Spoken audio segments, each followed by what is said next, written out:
What's up, Moxie? Some nastier weather here today, so you get to see the inside of my garage first thing in the morning. It's a delight. But we got a couple cool things going on this week, okay? So we're at kind of this midway point in our training week. This is our third consecutive day. It's gonna be some hard training, and then we have a recovery day coming after this, all right? So let's talk about what we have going on. There's two pieces kind of following our standard format. We have our Metcon, and we have some gymnastics work today as well, okay? The Metcon today is called Triumvirate. It's really going to be kind of the most challenging, I think, workout that we've had thus far this week, and it's going to be a triplet. We have 3 movements. We have burpees over the dumbbell, goblet squats, and third, we have single arm dumbbell push press, okay? And the way it's going to work, we're going to do 10, 20, and 30 reps of these movements, of all 3 of these movements, right? Now, we have an 18-minute time cracker. This is a little bit longer than you probably need for this, right? But even if it's not, the goal today is to grit through and get through this entire workout, okay? And this workout really is going to be gritty because of this rep scheme, the 10, 20, and 30 reps, right? Since it's going up instead of counting down, which is what we're used to, after we've done 2 rounds, which normally accomplishes, right, the majority of our work for a given workout, we're now only halfway through the workout, and we have to get through that whole set of 30, which is equivalent to what we've already done in order to finish, right? So this is going to be a gritty workout regardless of how long it takes us to finish, okay?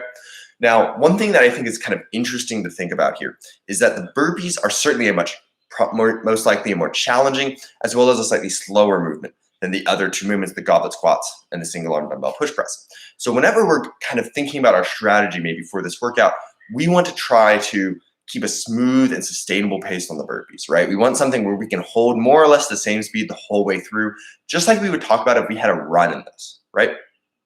But we also want to be able to get after then the other 2 movements, the goblet squats and the single arm dumbbell push press, because we can really make a lot of time there, right?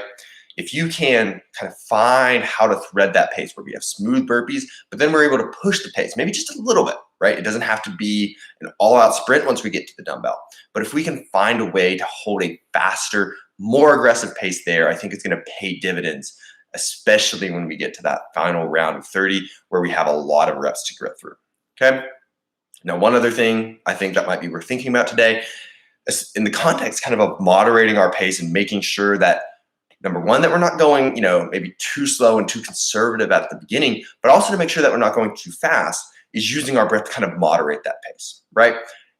To kind of moderate our pace on burpees, maybe every time we jump over the dumbbell, we're going to take 1 breath in, right? Before we go down into our burpee.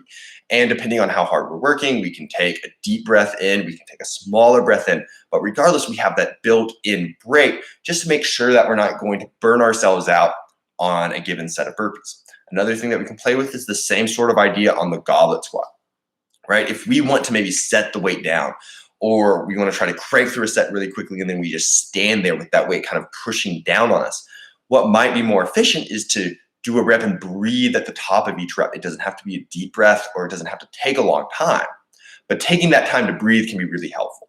It's going to be particularly important on the push press. We want to breathe in that overhead position, right? It's really easy to just hold your breath when we're doing that push press, but take a moment, even if it's just every 3, 4 reps to get overhead, right? Take a deep breath in and then go into your reps. And it's just going to allow you to stay a little bit calmer as we work through those, okay?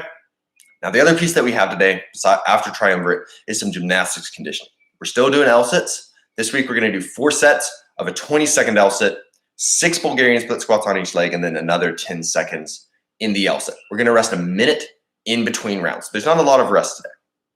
All right, we're still trying to build that volume, build our ability to hold consistent L-sits, right? This is going to pay huge dividends down the road. But the other cool thing that we have going on today is the Bulgarian split squat. We're not doing these with load today, right? So these are unweighted Bulgarian split squats, but we are using a tempo for the first time. It's going to be 3 seconds on the way down. We're not going to pause at the bottom, but then a second on the way up. So that's going to be a smooth stand, not a fast stand, and then 1 second at the top.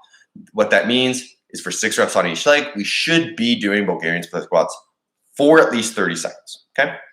Now, what I would like you guys to really focus on today is gripping the ground, whichever leg is squatting, with that foot, right? Really trying to make sure you have that stable point of connection.